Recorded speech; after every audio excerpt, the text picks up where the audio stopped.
Madam நாளைக்கு சந்திப்பு நான் பேசுறேன் மேடம். நாளைக்கு பேசுறேன் மேடம். நாளைக்கு நான் பேசுறேன். Thank you madam.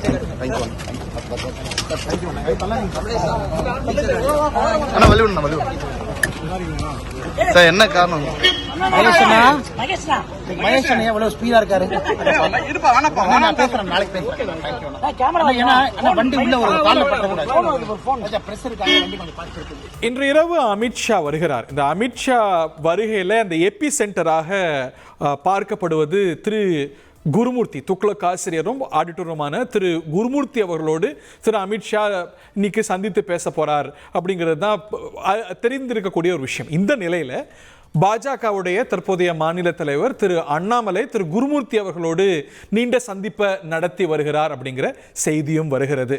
இந்த மாநில தலைவர் போட்டிக்கான அந்த பட்டியலில் நான் இல்லை, அந்த போட்டியிலேயே நான் இல்லை அப்படின்னு திரு அண்ணாமலை அறிவித்திருக்கக்கூடிய நிலையில் இந்த சந்திப்பு முக்கியத்துவம் பெறுகிறது. இந்த சந்திப்பு சற்று நேரத்துக்கு முன்பாக நிறைவடைந்திருப்பதாகவும் நாம் அறிகின்றோம். திரு கோட்டீஸ்வரன் ஒயின், திரு அண்ணாமலை வந்து அந்த மாநில தலைவர் போட்டியில் இல்லை அப்படின்னு சொல்கிறார். எனி டைம் அந்த புதிய மாநில தலைவர் யார் அப்படிங்கிற அறிவிப்பு வரலாம், இன்னைக்கா நாளைக்கா, it's only matter of days. அப்படி இருக்கும்போது இந்த சந்திப்பை எப்படி பார்க்க? அமித்ஷா இன்னும் சற்று நேரத்தில் தமிழகம் வர்றார். திரு கோட்டீஸ்வரன், திரு நண்பர் செந்தில் சார் வந்து ஒரு விஷயம் சொன்னார். ரிப்போர்ட் கார்டு எல்லாருக்குமே பிரச்சனை இங்கே ரிப்போர்ட் கார்டாக தாங்க இருக்குது, ப்ரோக்ரஸ் கார்டு. ஒருவேளை ஐயா அமித்ஷா அவர்கள் ஆடிட்டர் குருமூர்த்தி அவர்களிடம் எதனா தகவல் சொல்லியிருக்கலாம். அது வந்து மேபி கூப்பிட்டு வந்து கூட கருத்து சொல்லலாம். இங்கே என்ன பிரச்சனைன்னு பார்த்தீங்களா, தமிழக பாஜகவில் ஐயா திரு அண்ணாமலை அவர்கள் வந்து அண்ணாமலை ஆர்மின்னு ஒன்று வச்சுருக்கிறாரு. அந்த ஆர்மி என்ன பண்ணுதுன்னா, பிஜேபியை விட இவர் வளர்ந்துட்டார், பிஜேபியை விட இவர் பெரிய தலைவர், அதாவது இவர் இந்த பதவி போச்சுனால மோடிக்கு அடுத்து வந்து பிரதமராக வந்து அண்ணாமலை ஆக போகிறாரு அப்படின்ற அளவுக்குலாம் பண்ணிட்டு இருக்கிறாங்க. அப்போ இதெல்லாம் வைக்கும்போது பார்த்தீங்கன்னா திருப்பி ஐயா எங்கே போய் நின்றுருக்காருன்னா ஆடிட்டர் குருமூர்த்தி ஐயாவை போய் பார்க்க நின்றுட்டு இருக்கிறாரு. இப்போ இது வந்து ஒரு மக்கள் மத்தியில் வளர்ந்தக்கூடிய இல்லை ஒரு ஆளுமையாக இருக்கக்கூடிய தலைவர்கள் வந்து பார்த்திங்கன்னா இந்த மாதிரி போக மாட்டாங்க. கடைசியாக நயினார் நாகேந்திரன் அவர்கள் போய் குருமூர்த்தியை பார்த்தாரா இல்லை பேசினாரா அதெல்லாம் ஒரு செய்தியாச்சானா ஆகலை. ஆனால் திரு ஐயா அண்ணாமலை எது பண்ணாலும் செய்தி ஆகுது. அப்போ என்னென்னா அண்ணாமலை அவர்கள் வந்து ஒரு செய்தியாகிறதுக்கு உண்டான வேலைகள் பண்ணுறாரு தவிர்த்து மற்றபடி கட்சி வளர்ந்துருக்கா அப்படின்னு பார்த்தீங்கன்னா கிடையாது. அநேகமாக கண்டிப்பாக இன்னைக்கு நைட் அமித்ஷா அவர்கள் கேட்பார், இப்போ 2024 எவ்வளோ ஓட்டு வந்தது, 2026 ஜெயிக்கிற மாதிரி இருக்கா, 2021 ஒன்றும் பெருசாக வராமல் போச்சு, 40 சீட்டில் எதுவுமே இல்லாமல் போகுது என்னதான் அப்படின்லாம் கேட்கலாம், அதை கூட சொல்லியிருக்கலாம். ஆனால் கூட்டி கழிச்சு பார்க்கும்போது இந்த இளம் தலைவர்கள் நிறைய பேர் பர்ஃபார்மன்ஸே பண்ணாமல் வாக்கு வங்கியை கட்சிக்கு சேர்க்காம சீட்டு ஜெயிக்காமல் இருக்கிறாங்க. அது ஐயா அன்புமணிக்கும் பொருந்தும், ஐயா திரு அண்ணாமலைக்கும் பொருந்தும். இப்போ எல்லாருக்குமே இது ரிப்போர்ட் கார்டு நேரம். அடுத்த வருஷம் தேர்தல், அது வந்து எலெக்ஷன் வந்து எக்ஸாம். இன்னொரு கோணம் பார்த்தா அண்ணாமலை வந்து இந்த காலத்தில் எவ்வளோ வைப்ரண்டா அந்த கட்சி இருக்கு, அந்த வைப்ரன்சி அதுக்கு முன்னாடி நம்ம பார்த்துருக்கோமா? இல்லை, கரெக்ட். அது நீங்கள் ரொம்ப துல்லியமான எடுத்து வந்திருக்கீங்க. உங்களோட நோக்கம் என்ன, வாக்கு வாங்கி ஜெயிக்கிறதா இல்ல ஊடகத்துல டெய்லி செய்தியில் இருக்கிறதா? சார் 18% வாங்கிருக்காங்கல்ல சார், அதுல லைன் ஷேர் பிஜேபிக்கு இல்ல சார் 24ல.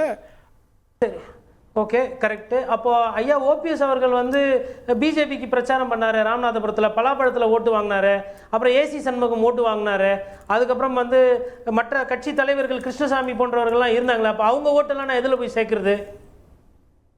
எல்லாமே அந்த 18% அண்ணாமலைக்கு தான் வந்ததா இல்லை பிஜேபிக்கு தான் வந்ததா?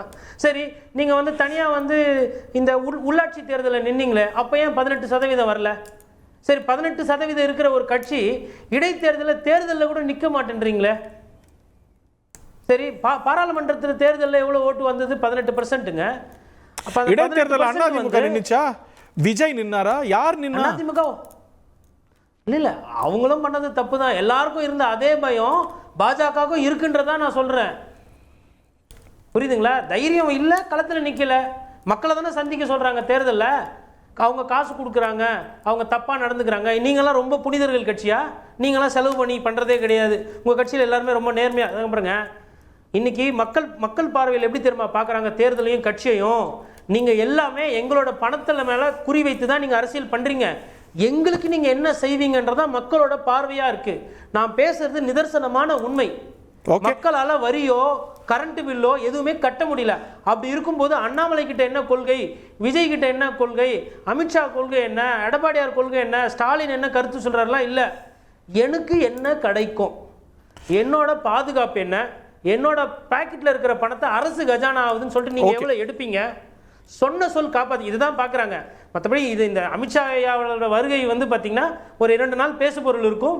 பாஜக தலைமை மாறுன்ற மாதிரி வருது செய்தி. அது என்னன்றத பாஜகவை பொறுத்த வரைக்கும் nothing is over until it's over அப்படிங்கிற ஒரு நிலையம் இருக்கு. But last minute twist and turns இருக்கா, இல்ல மாற்றம் உறுதியா, இதெல்லாம் வரக்கூடிய மணி நேரங்கள்லயும் நாட்கள்லயும் தெரியும். எப்படி பார்த்தாலும் விருந்தினர்கள் சொன்னது போல it is a very very newsy day. ஒரு பக்கம் ராமதாஸ், அன்புமணி ராமதாஸ் விவகாரம், இன்னொரு பக்கம் இந்த சந்திப்பு, இன்று இரவு அமித்ஷா வருகிறார், அதுக்கப்புறம் எவ்வளவு பிரேக்கிங் நியூஸோ தொடர்ந்து இணைந்திருப்போம். விருந்தினர்கள் மூவருக்கும் நன்றி. செய்திகளை உடனுக்குடன் தெரிந்து கொள்ள உடனே சப்ஸ்கிரைப் பண்ணுங்க.